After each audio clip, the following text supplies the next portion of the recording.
L'été commence sur l'autoroute A7, l'axe privilégié des Français pour rejoindre la Côte d'Azur. Des dizaines de millions de personnes sont attendues ici entre juillet et août. Sur les aires d'autoroute, c'est l'heure des pique-niques. Pour les gendarmes, c'est l'heure de la planque. Une voiture de gendarmerie est embusquée derrière un bosquet. À son bord, François et son radar laser dernière génération. Sa portée atteint les 900 mètres. Au bout de quelques minutes, 175, le Porsche Cayenne derrière. le laser flash une Porsche à plus de 175 km/h. Il y a du monde dedans. La voiture prend en chasse le bolide. Elle est capable de monter à plus de 260 km/h. Frédéric et François, les deux gendarmes, ont l'habitude de ce genre de situation. Le conducteur cherche à les semer. Il va tout couper, regarde. Frédéric met les pleins gaz pour le rattraper. Regarde le faire. La voiture des gendarmes accélère à 220 km/h. Même avec une Porsche, le conducteur est rattrapé en moins d'une minute. On va le mettre là tout de suite en sécurité parce que il a voulu nous la faire. Lui. Il a voulu sortir et quand il nous a vu derrière, il s'est remis sur les voies. Faut pas faire ce que vous avez fait là. Hein. Restez à l'intérieur du véhicule, monsieur, s'il vous plaît. On a 7 heures de route, s'il vous plaît. Et monsieur, ça c'est votre problème. Je vous montre déjà la vitesse 175 km/h, monsieur. Ce qui va se passer. Et on verra. Allez, vous venez avec moi. Pour l'isoler du groupe, Frédéric demande au jeune conducteur de venir seul jusqu'à la voiture des gendarmes. On comprend pas, la police, on se fait embarquer pour rien, on comprend pas. Vous faites embarquer? Non, c'est pas le mot, monsieur. Non. Ouais, un petit peu quand même. En même temps, on peut pas rouler tranquillement avec un machin comme ça, non. vous comprenez? Apparemment, le jeune homme n'est pas très impressionné par les gendarmes. Vous avez essayé de les semer ou pas? Jamais de la vie. Je me suis arrêté. Sinon, si j'accélère, ils m'arrêtent pas. C'est bien, allez. Pour Frédéric, pas question de se laisser faire. Arrêtez de faire le malin avec moi, ça va pas rigoler. Vous commencez déjà à dire si j'avais voulu, je vous lâche. On n'est pas là pour faire la course, monsieur. Le groupe a loué cette puissante cylindrée pour les vacances, histoire de frimer. Frédéric a l'habitude de ces jeunes, allergiques à l'uniforme, alors il calme le jeu. Qui c'est qui a loué le véhicule? C'est moi? C'est vous? Oui, j'étais en règle, monsieur. Ah, c'est Mon permis, c'est Blark. Mais dans ma carte d'identité, c'est un... C'est ça le souci. C'est un petit village, en fait. Ah bah je sais pas, je suis pas allé au Maroc. Hein. Donc je connais pas. Vous êtes le bienvenu. il est trop fort. Alors lui, il est fort. Hein. Je vais vous lâcher et après je vous invite chez moi. Il est fort, lui. Donc je vous explique. On va retenir la vitesse de 166 km/h. C'est déjà bien. 160. D'accord. Mais non, on n'est pas marchand de tapis et on n'est pas au Maroc là. Hein. Donc 166 km/h. 35 km/h, au-dessus de la vitesse autorisée, c'est une amende de 90 € et 3 points en moins sur le permis. Mais pour l'heure, cela n'a pas l'air de contrarier le jeune homme. Vous écoutez, tout le monde sait piloter, des grands pilotes. Franchement, moi, non. Ah bah alors. Il préfère frimer devant les gendarmes. Du tapis, moi, une dizaine de voitures dans ma conduire. Il vous laisse louer une Porsche, vous savez pas conduire? Quand il y a l'argent, tu fais tout. Hein. Ah bah ouais, bah tant mieux. Tu peux même louer des femmes. Et il va même jusqu'à se moquer de la démonstration de force des gendarmes. Vous avez un peu paniqué quand vous avez vu la gendarmerie? Ah ouais, mon cœur, il allait s'arrêter. Le collègue, là, il a failli tomber dans les pommes. Est-ce qu'il va pouvoir reprendre le volant, ce monsieur? Eh oui, bien sûr qu'il reprend le volant. S'il est sage. Bon, on est tombé sur des gendarmes, ils ont de l'humour. Bah, comme le vôtre, hein. On essaie d'être à votre niveau. On ne sait que se taper dessus. Bah, faut peut-être pas trop essayer, là. Les gendarmes font preuve de sang-froid face à ces jeunes embruns provocateurs. Voilà, tenez monsieur. Allez, au revoir. Ah, je vous remercie, passez une bonne journée. Allez, au revoir. Allez. Frédéric s'en est tenu au strict contrôle de vitesse.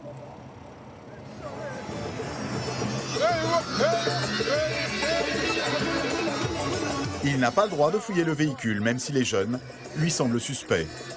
On était sur des gros provocateurs des cités. C'est des gens qui ont de l'argent, on ne sait pas comment, parce qu'un Porsche Cayenne comme ça, il faut déjà pouvoir se l'offrir. La location, c'est au moins 3-4 000 € minimum pour un week-end.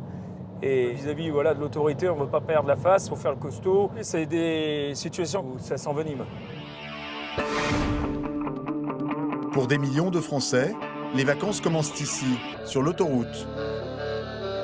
Les aires de repos sont prises d'assaut. La queue au péage n'en finit plus.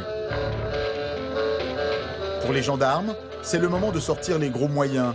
L'été, la délinquance routière bat des records. Nous suivrons le peloton d'autoroute de Salon de Provence. À sa tête, le commandant Lotte. À 38 ans, il dirige plus de 50 militaires sur une centaine de kilomètres d'autoroute. Ces 4 derniers jours, on a eu 4 morts sur les routes du département. Donc on est obligé de mettre un service d'ampleur pour bien montrer qu'on est là. Nous suivrons aussi Frédéric et François, les 2 pilotes de la voiture rapide d'intervention. Nous serons également dans les coulisses de l'autoroute avec Thierry, patrouilleur depuis 7 ans. L'été, il intervient sur les opérations les plus délicates en plein cœur du trafic. Travailler sous circulation, si vous avez peur, c'est pas la peine. Sur la route, comme dans les airs, ces hommes surveillent l'autoroute 24 heures sur 24 et leur quotidien n'a rien à voir avec des vacances. Face à eux, des accidents chocs, des chauffards inconscients, des fraudeurs arrogants,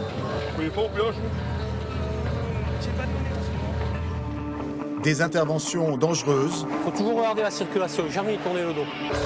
et des contrôles de routine à surprise. Le problème, c'est que je suis en prison avec sursis, là. Là, on s'aperçoit que on a affaire à quelqu'un qui a quand même déjà un petit pédigré. Entre automobilistes en détresse et petits voyous du bitume, enquête sur l'autoroute des vacances.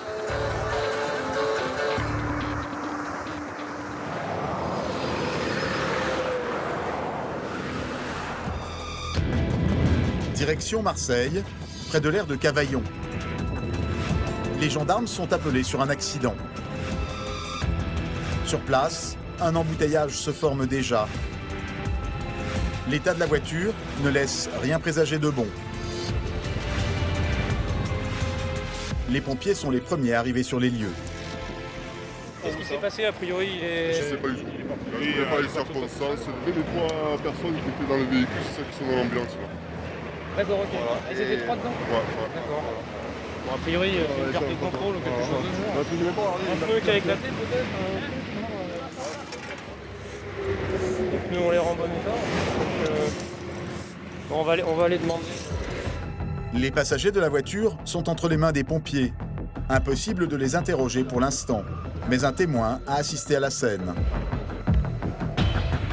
C'est vous qui êtes le témoin de l'accident? Moi, j'étais juste derrière. Vous étiez juste derrière? Ouais. Qu'est-ce qui s'est passé exactement? Bon, en fait, elles étaient sur la bande de gauche. Il y avait une 207 noire sur la bande de droite. Elles se sont abattues toutes les deux en même temps. En fait, elle a donné un coup de volant pour l'éviter. Pour l'éviter? Elle est partie en bateau. En fait, la 207, elle s'est pas arrêtée. J'ai pas pris le numéro de plaque, tout ça, mais voilà, j'ai pas fait de regarder. De toute façon, on va récupérer tous les éléments auprès de la dame. Le conducteur de la deuxième voiture ne s'est probablement rendu compte de rien. Il a continué sa route, sans s'inquiéter du sort des victimes, 3 jeunes filles, à peine âgées de 20 ans. Le trafic était de la voiture, la conductrice qui est là, qui est là. D'accord, la passagère, ok, passagère avant droite, et et vous vous derrière. étiez derrière. Malgré la violence du choc, les jeunes filles s'en sortent indemnes. Mais Marina, la conductrice, a du mal à réaliser ce qui vient de se passer. Ce sont ses copines qui, à chaud, font le récit de l'accident. On roulait. Normalement, une voiture est arrivée très vite, elle s'est rabattue sur nous. Nous, de la peur, on a voulu mettre un coup de volant. La voiture, elle a tourné, on a frappé dans la barrière. Voilà, parce que ma copine a donné un coup de volant. Mais oui, parce qu'il est roulé tellement vite qu'il s'est rabattu sur nous, en fait, il n'a pas dû nous voir. Et en fait, voilà. Finalement, vous avez rien, tout va bien? Non, rien du tout. Merci, Plus de peur que de mal. C'est sa voiture, c'est elle qui conduisait, elle a eu peur pour nous, je pense. Oui, aussi. Le commandant Lotte comprend que la conductrice a peut-être fait une faute de conduite. Il la prend à part, le temps pour elle de se remettre du choc de l'accident et de donner sa version des faits. J'étais déjà rabattue, moi. Vous étiez déjà sur la file du milieu. J'étais déjà rabattue. Et l'autre ami Pignon, elle vous a pas vu parce que vous étiez à peu près au même niveau. On était là comme ça, Voilà. je suis dans son angle mort, c'est rabattu. Et elle vous a pas vu. Vous Voilà. avez mis un coup de volant et vous avez atterri dans la glissière. Vous avez eu peur alors qu'un léger coup de frein, c'est bon, ça passait. Mais bon, si c'était tout parfait, on le Vous saurait. avez le permis depuis combien de temps? Je l'ai eu le 16 juillet. De l'année dernière, 2012. Donc ça va faire 1 an. Bon, après c'est l'expérience et tout, mais bon, vous en tirez bien, donc c'est l'essentiel. Oui, franchement, vous et vos 2 amis, C'est bien. vous reveniez de vacances quoi? Ouais, on était parti une semaine chez une copine à Avignon. D'accord. Ces vacances auraient pu tourner au drame pour les jeunes filles. Pour les gendarmes, l'urgence, c'est de vite dégager les voies. Impeccable. Il est où le dépanneur? Dépanneur véhicule chargé. Ok, ça va, allez, Dépanneur. Allez. on y va. Rester sur cette voie est extrêmement dangereux. Sur autoroute, un accident sur 7 est la conséquence d'un autre accident. Allez-y, embarquez parce qu'on est en danger quand on est sur le bord de la route comme ça. Le commandant fait évacuer les jeunes filles à bord de la dépanneuse. Pour les gendarmes, la mission n'est pas tout à fait terminée. Ils ont donné rendez-vous aux proches des victimes. Ce jeune homme est le petit ami d'une des passagères. C'est ma petite copine qui m'a appelé, qui nous a dit qu'il y avait un accident. Ça met beaucoup de pression. C'est vraiment dangereux l'autoroute, c'est beaucoup de vitesse et souvent les accidents sur l'autoroute c'est souvent fatal. Vous venez d'arriver là? Et je le souhaite à personne, c'est beaucoup de pression. Honnêtement, je le souhaite à personne. Au bout de quelques minutes, la dépanneuse arrive enfin.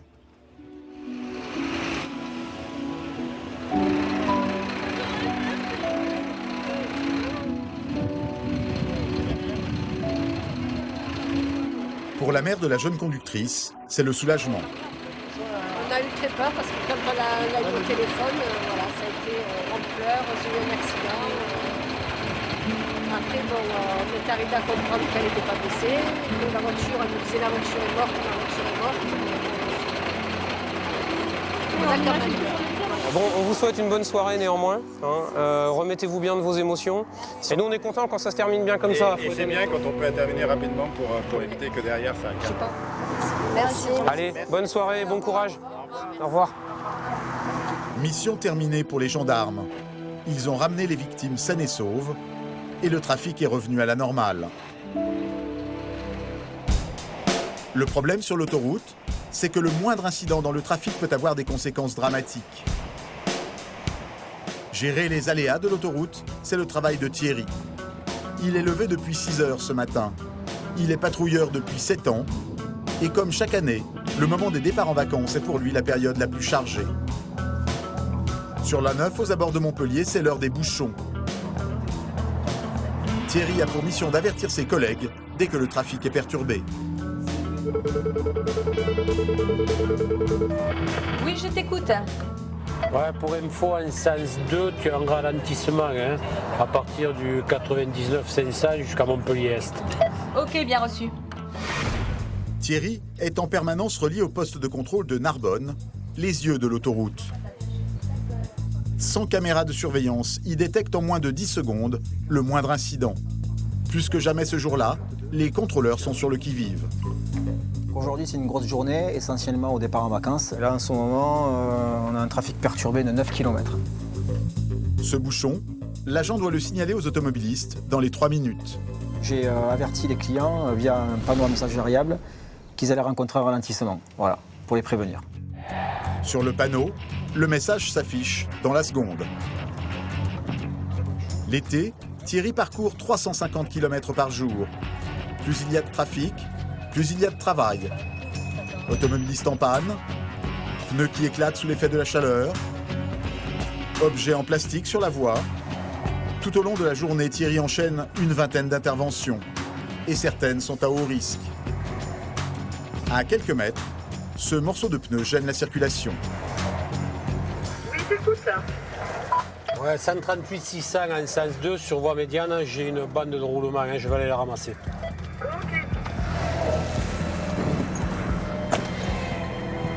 Thierry doit traverser les voies, malgré les véhicules qui le frôlent à presque 130 km/h. Il prend des risques. Récemment, un patrouilleur est mort alors qu'il balisait la chaussée. Ah, il faut faire attention, il faut toujours regarder la circulation, jamais y tourner le dos. Ouais, et puis bon, il ne faut pas hésiter. Si vous sentez qu'il faut y aller, il faut y aller, il ne faut pas attendre, savoir, il faut y aller. Quand vous le sentez, il faut y aller de suite. Si vous hésitez, c'est pas bon. Sur autoroute, à 130 km/h, ce simple morceau de pneu peut provoquer un grave accident.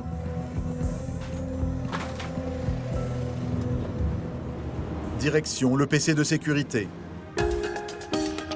Dans ce parking, tous les objets ramassés par les patrouilleurs sont triés et stockés.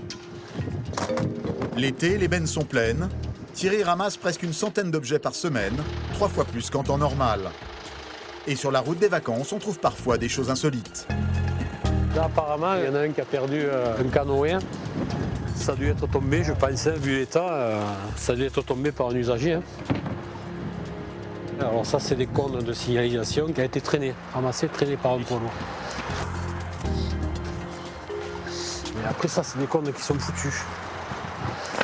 Voilà, il y en a quand même pas mal. Hein. Retour sur l'autoroute, toujours saturé. Dis-moi, on me signale un accident au 136 de Salles en sens 1. Apparemment, un VL impliqué qui aurait fait des tonneaux, une Renault Mégane. Ok, je suis au 138 3 salles là, en sens 2, je vais voir ça, hein, je te rappelle en passant. Ok. Allez, là, vous voyez, ça arrive d'un coup. Les accidents, c'est la hantise du patrouilleur. Puis s'il a fait des tonneaux, ça peut être méchant. 136, c'est pas loin, on va le voir en passant là. L'accident a eu lieu sur la voie opposée. Oh, ah oui, oui. Une voiture est complètement retournée. Oui, j'écoute. Ouais, bon, tu as un VL sur le toit, à cheval, voie de droite, voie médiane, tu as un bouchon. Hein. Apparemment, il y a quelqu'un dans la voiture. Hein. Moi, je monte sur l'accident. Ok, bien reçu. Nathalie doit alerter au plus vite les autres automobilistes.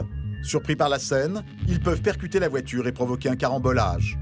Donc là, on déclenche un message qui va remonter, qui sera diffusé sur Radio Trafic. Il faut que l'info remonte dans les 4 minutes. Dans un autre bâtiment, derrière son micro, Loïc diffuse la nouvelle. Sur autoroute, un automobiliste sur 5 écoute les flashs trafic. Et priorité à votre sécurité, vous circulez sur l'autoroute A9. Un accident vient d'être signalé 6 km après Vendargues à la sortie numéro 28. Un secteur déjà impacté par un ralentissement. Les conditions de circulation seront difficiles entre Nîmes et Montpellier sur cet axe A9 en ce moment. Pour arriver plus vite, Thierry emprunte un raccourci. Grâce à ses portails disposés tous les 5 km, il change de sens de circulation sans attendre le prochain échangeur.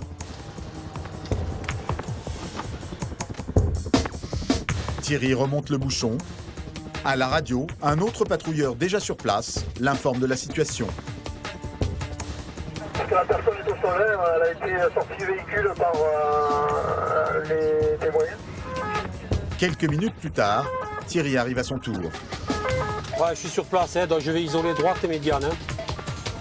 Les patrouilleurs sont les premiers sur les lieux, avant même l'arrivée des pompiers. Mais pour Thierry, pas le temps d'aller voir la victime. L'urgence pour lui, c'est d'éviter un nouvel accident. Il neutralise 2 voies de circulation. La plus à droite, pour protéger la victime, et celle du milieu où se trouve la voiture, écrasée par l'impact. Les pompiers arrivent au même moment. La victime est une femme, elle partait en vacances avec son chien. Un couple est à son chevet, ce sont eux qui ont signalé l'accident. Les pompiers se concentrent autour d'elle pour lui donner les premiers soins. Pendant ce temps, Thierry et son collègue se chargent du chien. Il a peur, non? Ouais, en plus il est pas attaché, c'est par cœur, il s'est là. C'est fait mal à l'oreille, con. Ouais, c'est... Pour éviter que l'animal s'échappe sur les voies, les patrouilleurs l'attachent à la glissière de sécurité. Bon alors attache-le là, non, Christophe, pour l'instant, là. Attache-le là, et puis après, on va appeler un béton, quoi. Il faut le recoudre, ce truc. La brigade canine des pompiers est appelée à la rescousse. Thierry peut maintenant commencer sa petite enquête. À la fin de l'intervention, il est chargé d'envoyer à la société d'autoroute un rapport précis détaillant l'accident. Il n'y a pas de dégâts, hein? Non, apparemment non, elle n'a pas... Elle a éclaté? Pas de glissière, ouais, je pense. Je pense qu'elle a éclaté.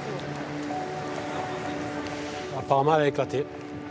C'est un peu qui a éclaté. Ouais. Mais je vois qu'elle a tapé là-bas au glissière et elle est venue faire un tonneau ici, vous voyez, à la trace noire là-bas. Ouais, c'est un éclatement alors apparemment. Hein. Non, c'est ah, non. Elles sont endormies. Ah d'accord, ok. Ok. Ah bon, c'est pas une défaillance, elle s'est endormie. Elle a dû se réveiller, je pense, contre les glissières. Pudique, Thierry cherche à avoir des nouvelles de la victime. Discrètement, il pose la question à un des pompiers. C'est grave, non? Non, c'est grave. Ça va pas du tout, quoi. Ouais. niveau de la tête, ça sera tapé. Ok. La femme a un léger traumatisme crânien. Un petit miracle à en juger l'état de la voiture. Ça paraissait grave en passant de l'autre côté, on aurait dit que ça risquait. Mais bon, apparemment, elle s'en tire bien. Ouais, départ de l'ambulance, c'est des pompiers, donc ils amènent la conductrice là à l'hôpital de Sète. Ok, reçu. Donc, je sais pas si tu as entendu, le dépanneur devrait pas tarder à arriver. Hein. Il a été pris dans les bouchons. Ok, ouais, j'ai reçu. Ouais. Thierry est inquiet. Sans dépanneuse, impossible d'évacuer la voiture et de rétablir le trafic. Depuis une demi-heure maintenant, les deux voies sont toujours coupées à la circulation. Les voitures roulent au ralenti sur plus de 10 km. Quelques minutes après, la dépanneuse arrive enfin. Il faut libérer les voies maintenant. La carcasse est vite évacuée. Départ du dépanneur. Ok. Voilà, on est en train de ramasser la voie de droite. Hein. Jusqu'au bout, l'intervention de Thierry est risquée. Non. Ah non. Non, il ne faut pas penser à avoir peur, hein, sinon... Quand vous travaillez sous circulation, si vous avez peur, hein, c'est pas la peine. Hein.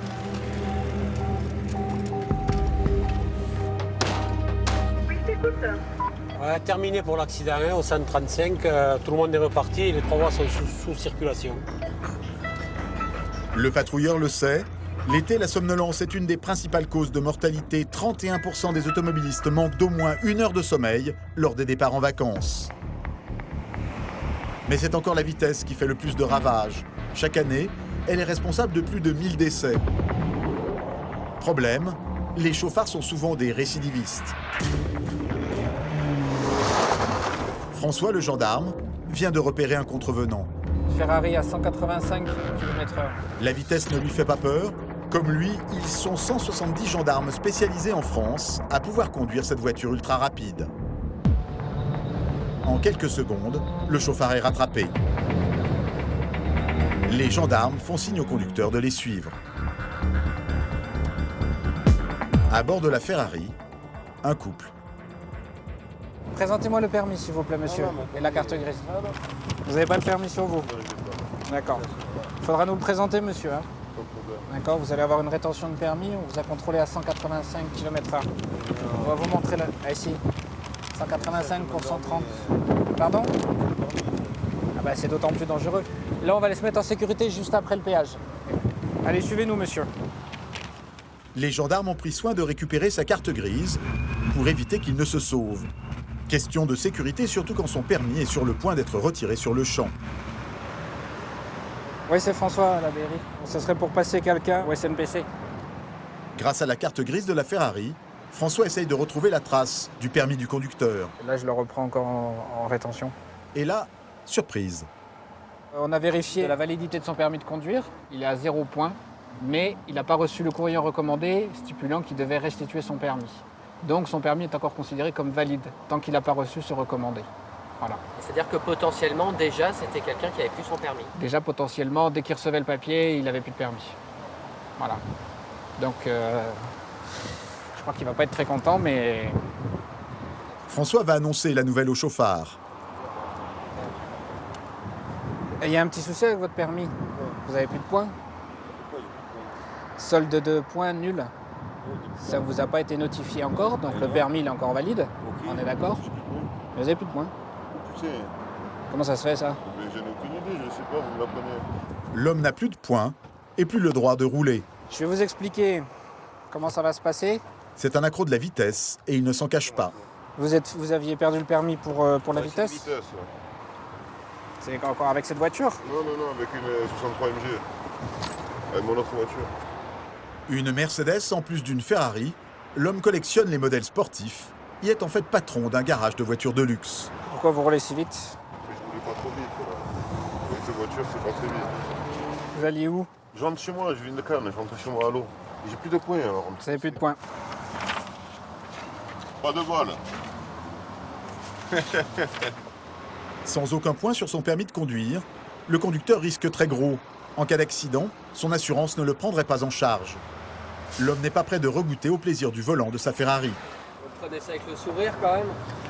On n'a pas le choix, on va pas pleurer. Il y a plus malheureux que nous.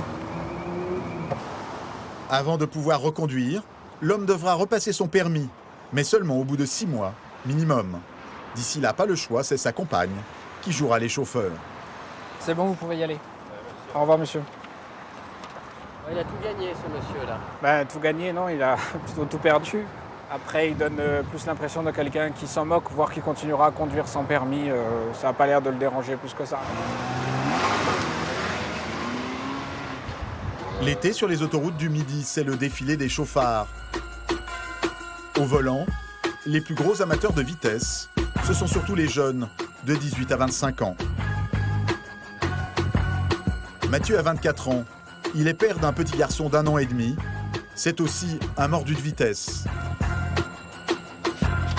Je vous présente mes voitures, en particularité celle-ci. Je m'en sers pour les accélérations, les petites sensations fortes. À première vue, ces voitures ne payent pas de mine. Ma familiale, que je me sers un peu pratiquement tous les jours, et puis quelques voitures que j'entretiens. En réalité, il a trafiqué leur moteur. Ça, à l'origine, ça fait 130 chevaux. Là, je pense faire aux alentours de 250. Et voilà comment Mathieu a boosté ses voitures. Donc j'ai pris ce moteur de ce monospace qui est vachement plus puissant, qui fait 150 chevaux. Je l'ai mis dans celle-là, un peu retouché à ma façon, qui me permet au jour d'aujourd'hui monter à peu près à 230 km/h. Même, je dirais même rivaliser avec la Mégane RS des gendarmes. Le jeune homme aime provoquer les gendarmes. Devant ses amis, il raconte ses récents déboires sur la route. J'étais devant les gendarmes, j'ai doublé comme ça et j'ai tapé une accélération. Devant les Schmitt? Ouais, tu t'avais. J'étais derrière.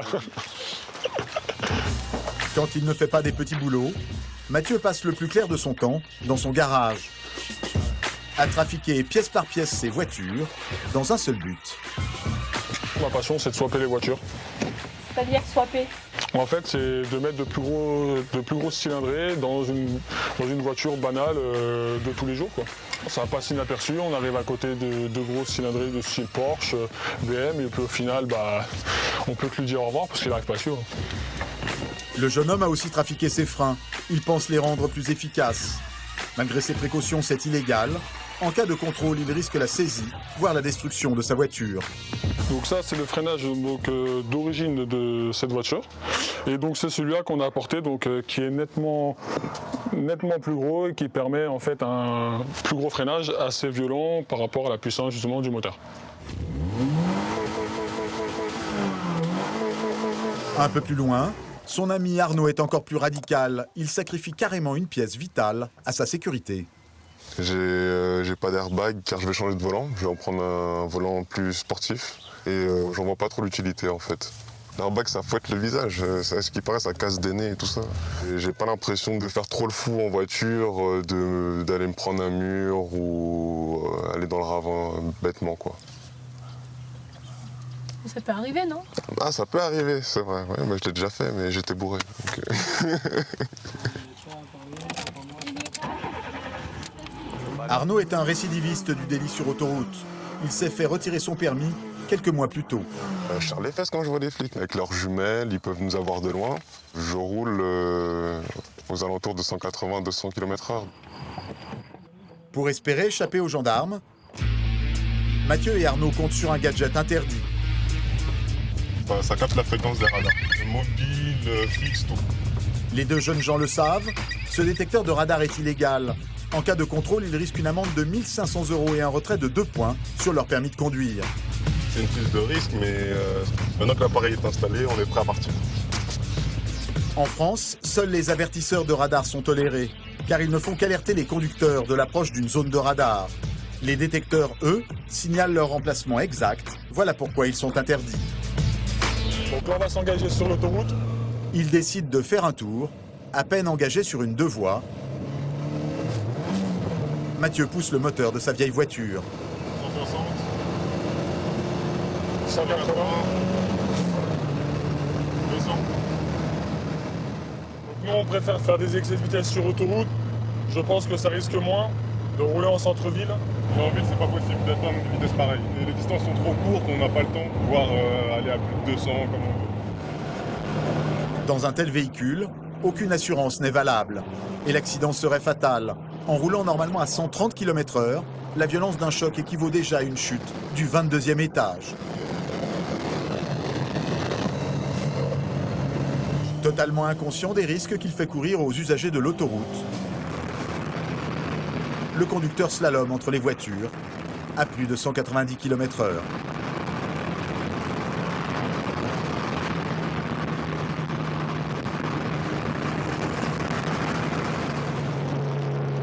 Dans son rétro, Mathieu remarque une Audi.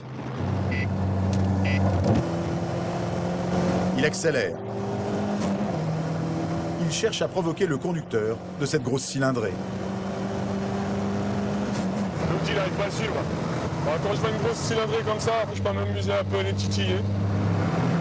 Mathieu attend le conducteur de l'Audi, puis il le rattrape et fait rugir son moteur. Il attend une réaction. Mais l'Audi l'ignore. Il est le seul à s'imaginer faire la course. Il a renoncé. C'est ce qui arrive assez souvent.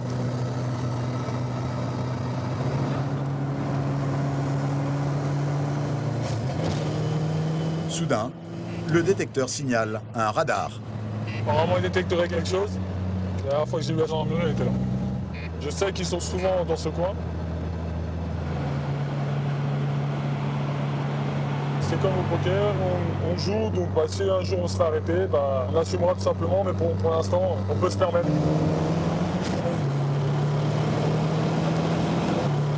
Mathieu pousse sa voiture au maximum de ses capacités.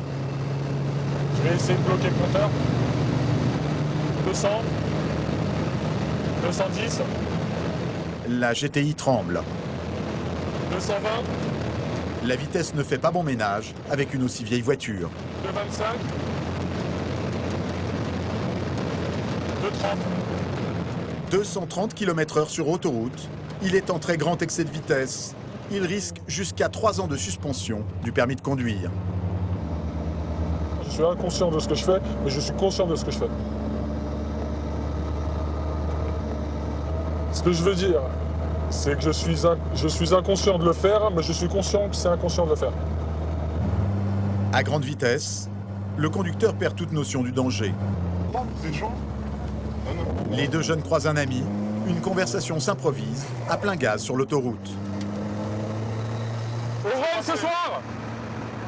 Il va en run vite fait. Ah ok, on s'appelle de toute façon.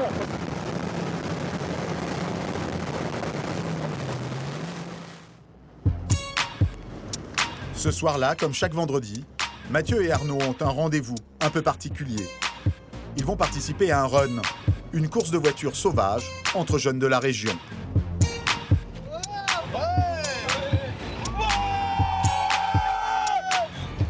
Mathieu est un habitué. Tu dis qu'il y a quand même du monde. Il y a le double qui va arriver sûrement.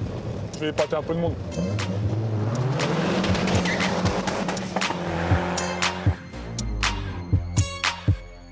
Parfois, il existe des pistes pour ce genre de rassemblement.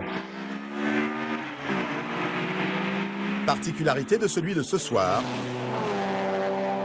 les runs ont lieu au beau milieu de la circulation. Avant de commencer la course, Mathieu fait un repérage pour vérifier si les gendarmes surveillent les alentours. Ils se mettent ici avec les jumelles, ils se mettent un peu plus haut où moi j'ai déboîté. Et puis, il doit y avoir quelques coins parce que ils viennent pratiquement tous les week-ends maintenant. Pour l'instant, il n'y a pas de gendarmes. Alors Mathieu se lance. Sur cette deux voies, il est interdit de rouler à plus de 90 km/h. En quelques secondes, le jeune homme est à plus de 130 km/h. Sa course sera de courte durée. Au loin, un gyrophare va mettre fin à la soirée. Ça y est, les gendarmes sont arrivés. Mais jusqu'au bout, les jeunes runners vont les provoquer. Face à ces fous du volant, les gendarmes de l'autoroute ont une nouvelle arme. À première vue, cette voiture semble tout à fait ordinaire, comme on en croise tous les jours. Mais celle-ci cache bien son jeu. À Salon de Provence, Jean-Louis fait partie des 2 gendarmes initiés au secret du dernier né des radars. Cette voiture est composée d'un radar qui est dissimulé derrière la plaque d'immatriculation. Vous voyez donc le radar, c'est ce petit rectangle noir. En dessous, vous avez le flash avec un cache infrarouge de manière à ce qu'il n'y ait pas d'éclair. Donc il est complètement indécelable ce flash. Vous avez ensuite un appareil photo de 20 millions de pixels, donc qui prend des photos relativement correctes. Cette voiture se fond complètement dans la masse. Du coup, plus indécelable pour nous. Plus indécelable, effectivement, à part pour les yeux les plus aguerris, il y en a toujours, mais effectivement beaucoup plus indétectable. D'ici à 3 ans, ces voitures remplaceront les hiboux, ces fameux radars postés en bordure d'autoroute. Plus discrète, cette voiture se mêle au flot de la circulation et passe incognito, enfin presque. Même si on est un véhicule banalisé, on est en service, le gendarme travaille en tenue, on est en tenue. Mais du coup, vous êtes facilement repérable. Certes, on est repérable, mais quelqu'un qui roule à une vitesse extrêmement excessive, il n'aura pas le temps de regarder tous les véhicules qui dépassent et de savoir si la personne qui est à l'intérieur est en tenue, est un gendarme, un policier ou une personne lambda. Ça sera déjà trop tard. Le principe de ces nouveaux radars est simple. La voiture banalisée roule à un peu moins de 130 km/h. Son radar, quasi invisible, prend en photo toutes les voitures qui la doublent. Mais pour être en infraction, il faut avoir dépassé une certaine vitesse. Ce radar prend les contrevenants à partir de 146 km/h. Nous, ce qu'on recherche, ce sont les délinquants de la route. Ce ne sont pas les contrevenants à prendre à 131 km/h. Et sur cette portion de l'autoroute des vacances, ce jour-là, les délinquants de la route, ils n'en manquent pas. Vous voyez, la 207 vient d'être prise en photo à une vitesse de 147,7 km/h. Il n'y a rien vu. Ah non, regardez, on le voit déjà plus, donc il s'est aperçu de rien et il recevra donc l'avis de contravention par Rennes d'ici quelques jours. Comme pour un radar classique, ce conducteur pris à 147 km/h écopera d'une amende de 45 € et de la perte d'1 point sur son permis de conduire. Cet été, il y aura en tout 40 voitures radars comme celle-ci à traquer les chauffards sur les autoroutes des vacances. Mais lors des grands départs, la vitesse n'est pas le seul cheval de bataille des gendarmes. Ils ont dans leur collimateur d'autres sortes de contrevenants, plus surprenants. Nous sommes au péage de Lançon de Provence, le 3e plus grand de France. En période de pointe, il y passe plus de 120 000 véhicules par jour. Si l'équipe du commandant Lot se poste ici ce soir, ce n'est pas par hasard. La spécialité locale, c'est la fraude au péage. Sur ces images de vidéosurveillance, observez la voiture noire à l'arrière. Elle colle au plus près la voiture grise, en train de payer. Lorsque la barrière se lève, elle en profite pour s'engouffrer sans s'acquitter du montant du péage. Montant du préjudice pour ce seul poste de péage, 1 million d'euros par an. Un homme vient justement de passer la barrière sans payer. On le fait sortir des voies et... Les gendarmes le font mettre sur le bas-côté. Coupez le moteur. L'assurance, c'est votre permis de conduire. Permis de conduire. Le monsieur à l'arrière n'a pas de ceinture accessoirement. Avant d'annoncer la sanction, les gendarmes vérifient si le conducteur est en règle. Ils en profitent pour faire le tour de la voiture. Rallumez vos phares, monsieur, s'il vous plaît. Vous avez le feu de croisement. Tout à l'heure, il marchait, là, je sais pas, j'ai redémarré tout à l'heure, il n'a pas marché. Je voulais marcher ce matin, toute la journée. Ouais, alors le feu avant gauche qui marche pas, les pneus qui sont au témoin. Vous avez le train avant passage en force. Pour le jeune homme qui pensait voyager gratuit, la facture va être salée. On est sur une petite collection d'infractions puisque ce monsieur a commencé par passer en force le péage. À côté de ça, on le contrôle, on s'aperçoit que son phare avant gauche ne fonctionne plus. Monsieur n'a pas son permis de conduire sur lui. Son train avant de pneus commence à être plus que limite. Le passager arrière n'a pas de ceinture. Bon, disons que c'est quelqu'un qui, s'il s'était acquitté tranquillement de son péage comme tout le monde, aurait pu espérer éventuellement passer au travers du contrôle et là voilà, il va finir avec une somme bien plus élevée. C'est déjà à peu près combien? Tout cumulé sur à peu près 200 € là. Donc c'est vraiment pas une opération gagnante pour lui. En moyenne, les gendarmes interceptent un fraudeur chaque nuit. Mais en été, ils en arrêtent près d'une demi-douzaine.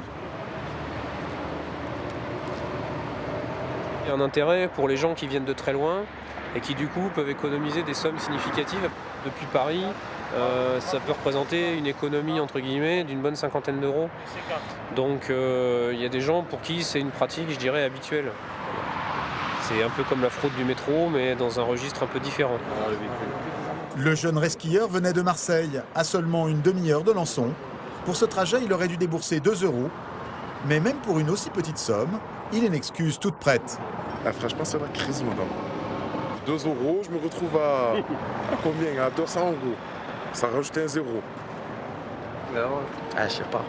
Pourquoi vous avez fraudé au péage? Parce qu'en fait, je voulais vite rentrer chez moi. Je voulais pas casser un billet de 50 aussi. Et voilà, j'ai tracé. Je fais le con.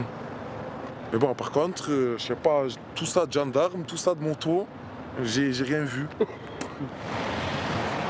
Heureusement qu'on fait pas un gros pas, parce que sinon... Allez. Il ne faut pas attendre longtemps pour qu'une nouvelle voiture force la barrière. Une Audi grise comme celle-ci profite de l'abonnement télépéage d'un autre conducteur pour passer la barrière sans rien débourser. Et cette fois, le conducteur file sous le nez des gendarmes. Au volant de sa voiture rapide, Frédéric ne tarde pas à le rattraper. Pour être sûr de ne pas le manquer, 2 motards l'ont accompagné. Bonjour. Vous payez pas au péage, vous? Vous avez pas de... J'ai pas de monnaie en ce moment. Ah donc c'est gratuit là pour vous? Non. Bah si, la preuve, vous avez forcé la barrière. Voilà, montrez les papiers s'il vous plaît. Le conducteur est en fait une femme. Pour éviter toute nouvelle fuite de la jeune fraudeuse, les gendarmes prennent avec eux son permis de conduire. Vous suivez là maintenant. Elle regagne sous bonne escorte la barrière de péage. Donc là, on la ramène pour qu'elle s'acquitte déjà, première chose, de son péage. Et en même temps, elle aura une amende. Elle a quand même un véhicule d'une certaine gamme, donc je pense qu'elle a quand même de moyens. Là, ça va lui coûter 93 ou 94 € de payer que les 2-3 € qu'elle avait à s'acquitter sur place. Pour avoir collé la voiture devant elle, la jeune fraudeuse devra payer une amende de 90 €. Vous l'avez attrapé? On l'a attrapé juste après, au milieu de l'aire de repos, là, sur le refuge. On est parti sur le refuge, on l'a attrapé. Et s'était arrêté sur le... Non, c'est les motards qui sont arrivés, ah, d'accord, ils ont saclé. Tentative de fuite, passage en force. Même confronté aux gendarmes, Vous n'avez pas défaussé la barrière? la jeune femme est impassible. C'est la première fois que vous fraudez au péage ou ça vous arrive? Non, c'est la première fois. Et pourquoi? Car je suis très pressée, que je n'avais plus de monnaie sur moi. J'arrive d'Avignon et je me suis réveillée il n'y a pas très longtemps. Je n'ai pas eu le temps ni d'aller retirer ni rien. Les gendarmes ont insisté pour qu'elle retourne payer son ticket de péage, là où elle aurait dû le faire. Ah ouais, d'accord, ils veulent que je paye là? D'accord. Apparemment, elle n'a pas l'habitude. Je sais pas comment faire parce que je sais pas passer. Elle qui était pressée au volant de sa voiture, ça tombe mal. Oh là là, ça va pas commencer à me Un agent de la société d'autoroute vient à la rescousse. Voilà, c'est donc là, je vais régler. Tu peux pas? Non, ça Sans monnaie sur elle, la jeune femme ne peut pas s'acquitter des 4 € de péage par carte bancaire. Vous patientez, je suis obligé de vous appeler. Elle devra encore attendre. Surtout pour de la connerie comme ça. Vous allez recevoir chez vous un document qui s'appelle reconnaissance de dette. Vous avez 10 jours pour régler. Vous avez l'adresse. D'accord, et c'est le montant que je dois Ah oui. Si vous payez sous 10 jours, oui. Après, c'est 10 € de plus. D'accord. D'accord. Au revoir. Bonne soirée. Merci. Comme elle, chaque année en France, 2 millions d'automobilistes fraudent au péage. Il est 2 h du matin, cela fait 4 heures que les gendarmes du peloton d'autoroute sont debout, et la nuit est loin d'être finie.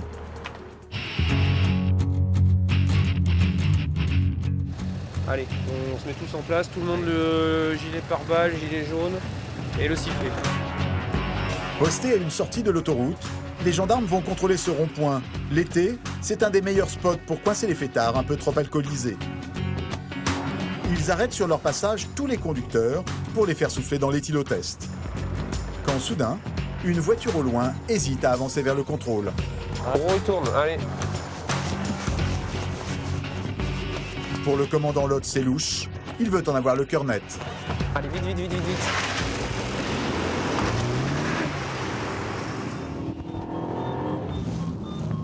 La voiture des gendarmes part à sa poursuite. En quelques secondes, elle est censée rattraper le fuyard, mais là, aucune trace. Je pense qu'il s'est arrêté. On l'aurait déjà attrapé là. Les gendarmes scrutent d'éventuelles cachettes.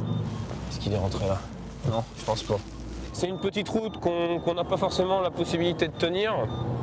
Et c'est vrai qu'il y a un nombre significatif d'automobilistes qui sont parfois tentés de l'emprunter pour essayer de nous échapper. Ouais. Donc soit ils accélèrent, soit ils essaient de se garer devant une propriété, de couper les feux et de faire comme s'ils étaient garés là depuis des heures. Finalement, ils retrouvent la voiture. Non, il est là-bas. Putain, il a filé vite, hein. Alors maintenant, faut qu'il s'arrête. Il m'a l'air un peu hésitant. Ouais, attention.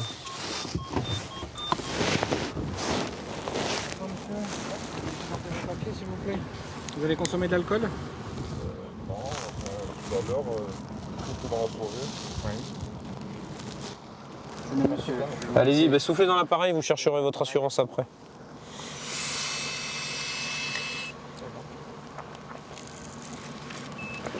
Bon, vous êtes à 0,20 au dépistage alcoolémie. Hein, donc ça fait, faut multiplier par 2, ça fait 0,40. Donc vous êtes un tout petit peu en dessous du seuil légal. Hein, on va vous demander de nous suivre, on va quand même aller vérifier sur un éthylomètre que tout est OK. Hein. Le jeune homme est contrôlé de peu, négatif à l'alcool. Les gendarmes auraient pu le laisser repartir, mais pour eux, s'il a fui, c'est qu'il y a une raison. Le commandant a sa petite idée derrière la tête. Je pense qu'on regardera aussi pour les yeux parce qu'il... Je pense qu'il y a de quoi... Enfin, il y a peut-être de quoi faire un dépistage de stup, là. Le gendarme soupçonne le jeune homme d'avoir consommé des stupéfiants, en plus de l'alcool. Ça venez voir par là, monsieur, une seconde? Le contrôle commence par une bonne vieille technique. Faites voir vos yeux. Fermez les yeux, monsieur. La lampe torche dans les yeux. Qu'est-ce que j'ai? Est-ce que vous avez consommé des produits stupéfiants récemment? Non, mais je suis un petit peu fatigué, pourquoi? Si on vous soumet un kit salivaire, monsieur, je vous demande ça, c'est par rapport au permis de conduire. Vous vous doutez bien que si vous êtes dépisté positif, c'est pour ça que je vous pose la question. Est-ce qu'en les 24 heures, vous avez consommé, monsieur? Oui ou non? La question, elle est simple. Oui, ouais, hier soir, j'ai dû tirer 2-3 barres sur des pétards à des collègues. Bon, bah, je pense qu'on va vérifier ça. Devant la pression, le jeune homme a cédé. Il sait que les gendarmes disposent d'appareils de dépistage avec lesquels on peut de moins en moins tricher. Avec votre langue, déjà, vous allez frotter l'intérieur de vos joues. Genre. Ouais, allez-y au fond de la langue. Voilà, c'est bon. La nouveauté de ces appareils, c'est qu'ils peuvent détecter en seulement quelques minutes la présence de drogue, cannabis, cocaïne, amphétamine ou héroïne.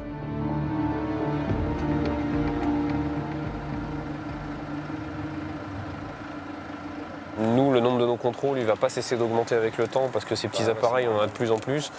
Donc vous allez vous faire prendre, et même si vous ne consommez pas régulièrement, quoi. Hein. Ah bah il y a une rétention de permis, bien sûr. Ouais. Pour les stupéfiants, c'est 6 mois. Oh non, si je perds mon permis, je suis plus... Pour le jeune homme, le retrait de son permis sonnerait la fin de ses vacances. Il est censé retrouver un ami pour aller sur la Côte d'Azur. Mais coup de chance, il échappe à la sanction suprême. L'appareil nous donne un résultat négatif, donc c'est que vous avez consommé depuis certainement trop longtemps ou pas en assez grande quantité. Vous aurez senti le boulet passer pas loin là. Allez, je vous rends les papiers. Merci, c'est gentil. Bonne fin de nuit. Aujourd'hui, un conducteur sur 10 de moins de 25 ans conduirait sous l'influence du cannabis. J'ai l'échappée belle, ce petit papier là, je pensais que j'allais plus l'avoir. Après, je pense à tous mes copains qui font que ça, je me dis qu'il faut qu'ils fassent attention, quoi. Il faut faire attention. Ce jeune homme s'en sort bien.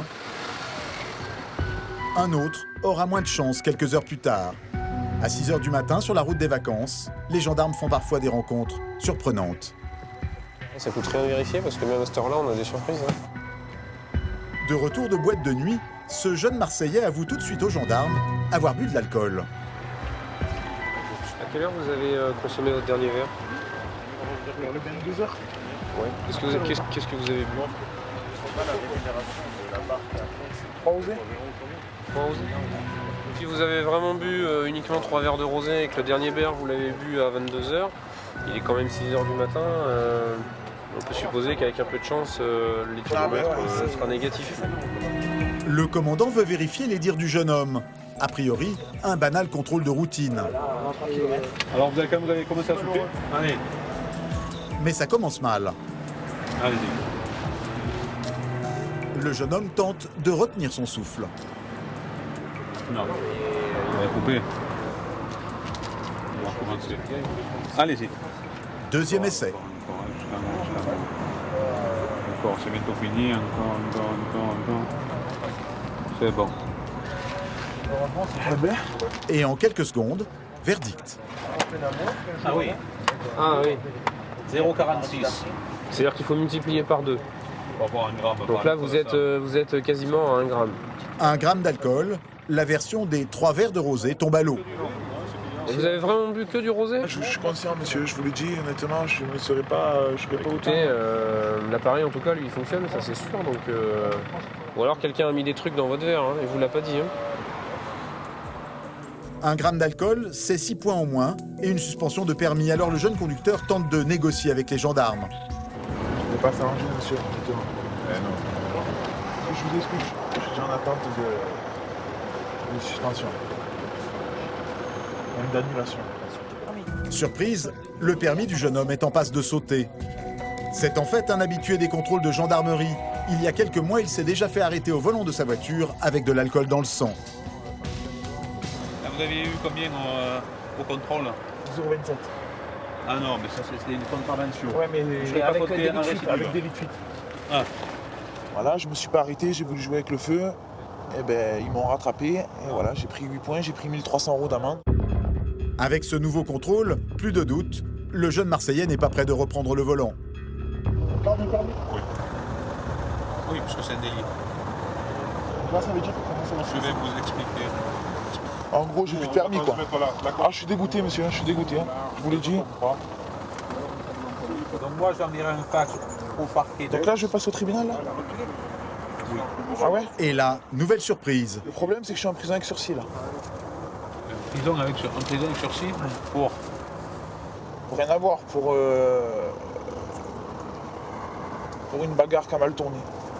C'est encore autre chose différent. C'est encore autre chose, oui. Sous ses airs inoffensifs, le jeune Marseillais a un casier judiciaire chargé. En fait, voilà, c'est mal tombé. Quelqu'un m'a agressé, je me suis défendu, je l'ai dévisagé, il a porté plainte et c'est passé comme tentative de meurtre par arme blanche. Bon, après, j'ai mon oncle qui est avocat, donc j'ai eu 6 mois de sursis avec 5 ans de mise à l'épreuve. Donc là, je suis encore en mise à l'épreuve. C'est le procureur de la République qui décidera du sort du jeune homme. Mais une nouvelle conduite sous l'emprise de l'alcool ne fera pas pencher la balance de son côté. Il risque la prison. Psychologiquement, il faut se préparer à ça, quoi. C'est bête, parce que je m'y attendais pas et que je m'en voudrais toute ma vie. C'est pas grave, la vie continue. Interdit de reprendre le volant, le jeune homme appelle sa petite amie pour qu'elle vienne le chercher. Allô, c'est moi. Je me suis fait arrêter par la gendarmerie. De conduite sous l'emprise de l'alcool à tentative d'homicide, les hommes du commandant Lot ont pris l'habitude de croiser toutes sortes de conducteurs. En 2012, sur leur secteur de près de 150 km, ils ont relevé plus de 5000 infractions entre juillet et août.